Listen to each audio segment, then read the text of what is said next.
mesdames, messieurs, peuple congolais civilisé, bonjour. Oh, mon Congo-Brazzaville, mon pauvre Congo, je pleure, j'en ai presque des larmes dans les yeux. Oh, mon Congo, que t'ont-ils fait? Pourquoi? Pourquoi t'ont-ils fait cela? Oh, mon pauvre Congo, ils ont fini par te détruire, par t'assommer, par te désosser. Incroyable, mais vrai. 62 ans après ton accession à la souveraineté internationale, tu n'es plus qu'un cadavre à la renverse par la faute de quelques truands mal intentionnés. Peuple congolais civilisé, finalement, le Congo aurait été un havre de paix que 3 ans durant, de 1960 à 1963. Au fait, pourquoi a-t-on parlé de 3 glorieuses journées de 1963? En réalité, ce n'était que 3 journées de réalisation d'un putsch, 3 jours de mise à mort d'un État à l'avenir prometteur. Car, depuis ces fameuses journées des 13, 14 et 15 août 1963, jusqu'à ce jour, plus rien n'a marché dans le sens de l'instauration d'un État libre, prospère et uni. En effet, du mois d'août 1963 à août 2022, le Congo n'a été et où n'est que le théâtre de médiocres batailles politiciennes à répétition qui ont fini par transformer notre beau pays en un véritable champ de ruines. Quoique, nous reconnaissons à quelques leaders politiques, après l'ère Fulbert Youlou, la volonté et l'intelligence de mieux servir le pays. Hélas, certaines pesanteurs politiciennes les ont empêchés de mener à bien leurs projets économiques viables.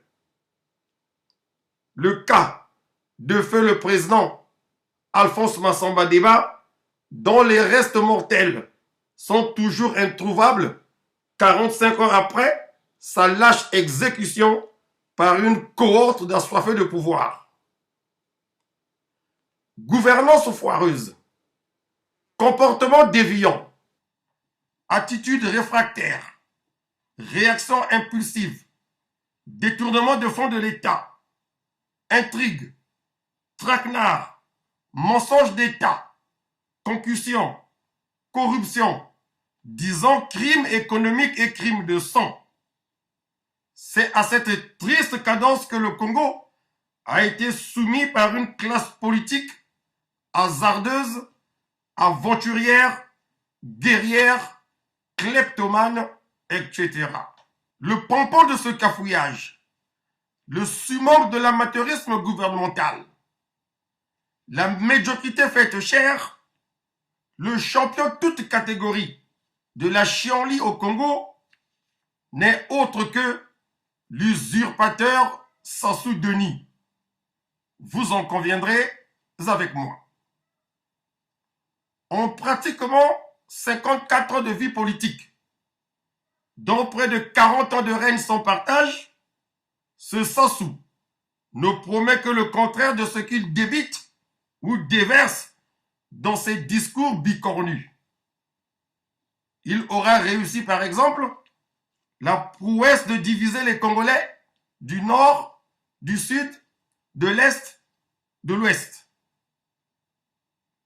Oh mon Congo, je pleure, j'en viens à verser des larmes. Oh mon pauvre Congo, pourquoi a-t-il fait cela? Oh mon Congo, je pleure, je regrette ce qui t'arrive.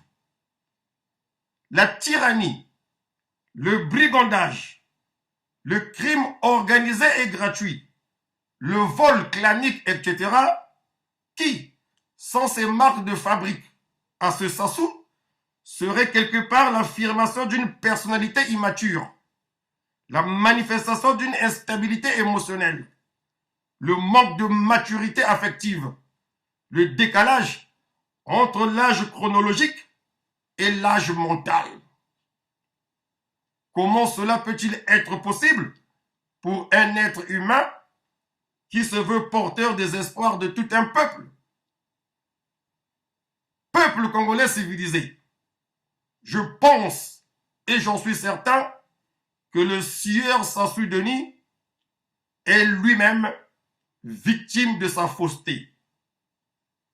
Pour s'en convaincre, il n'y a qu'à revenir sur les récentes élections législatives et municipales organisées sur fond de tricherie et de parentocratie courant mois de juillet en cette année de la commémoration du 62e anniversaire de l'indépendance du Congo. Au fait, fête de l'indépendance. L'on fête quoi exactement? Puisque cette indépendance a été prise en otage par le PCT et son présomptueux et méprisant chef actuel. Le peuple congolais civilisé préfère mettre le drapeau tricolore en berne ce 15 août 2022. Et ça sera tout le temps le cas tant que Sassou Denis sera au pouvoir par la force des armes et le soutien intéressé, voire boulimique, de l'impérialisme occidental. Par ailleurs, nous avons ouï dire que le Sassou et son clan envisageraient de lancer la question de la réforme de l'État. Encore une fuite en avant, un coup fourré en préparation. Nous connaissons l'homme. Qu'il commence déjà par respecter les lois de la République et par appliquer les règlements en place, au lieu de vouloir d'une réforme aussi lourde de conséquences. Sassou, tu t'arrêtes quand? Décidément. Envisager, en période de crise, une réforme de l'État dans l'intention biscornue d'inclure une vice-présidence de la République et ou y introduire le scrutin présidentiel au suffrage indirect, c'est-à-dire permettre à tes parents et aux enfants des caciques du Parti congolais du travail, parti vachement majoritaire, fait parlementaire Godillot dernièrement, d'adouber le petit Z et de le bombarder chef de l'État, président de la République du Congo. Quelle mauvaise foi! Sassou, tu ne changeras plus jamais. C'est vrai que tu n'as rien d'un démocrate. Denis, il faut que tu arrêtes tes blagues de mauvais goût qui mettent mal à l'aise Joujou et Ninel, tes deux seuls enfants légitimes en vie. L'indigné dit stop. Il y en a marre. Bande de voleurs.